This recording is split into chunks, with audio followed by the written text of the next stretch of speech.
Әлемді түсіну – бұл алдымен өзіңді түсіну, содан кейін барып өзгені ұғыну. Мен бұл Хайыр Құндыз, 25 жылдық тарихы бар киелі Алмаразбаева мектебінің 8-ші сынып оқушысымын.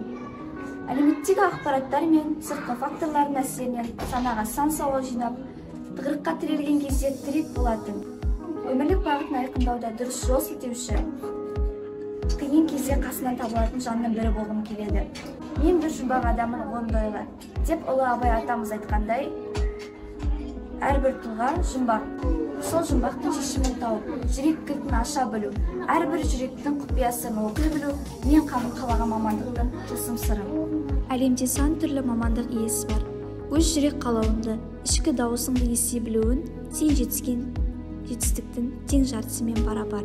Өмірде бар мамандықтың ішінде өмірге икемділікті, шеберлікті, мейірімділікті қажет ететін мамандық психолог мамандығы. Психолог бала жан ұғатын, жанашыр, үлгі-өнеге болатын тұлға. Баланы өзіне деген сенімін күшейтіп, алға ұмтылдыратын жаттықтырушы. Балаға ақыл кеңес айтып қана емес, мәселені бірлесе шешуге көмектесетін, сыр бөлісуге дайын дос, жолдас болатын сенімді адам.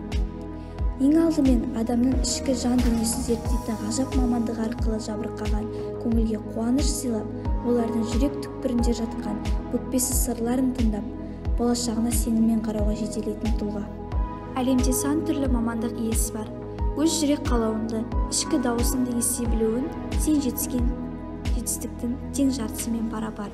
Психология – болашақтың маманы. 21 ғасыр – психология ғасыры. Өмірде психология мәдениеті арқылы адам үш ақ қасиеті – ыстық қайрат, нұрлы ақыл, жылы жүректі адамдар арқылы толы болса екен деймін. Осындай мейірімді адамдар еліміздің болашағы үшін сарп еткен технология мамандары қарқынды дамып, сіңіп кетуіне көмегіне тигізеді деймін. Мен оған кәміл сенемін.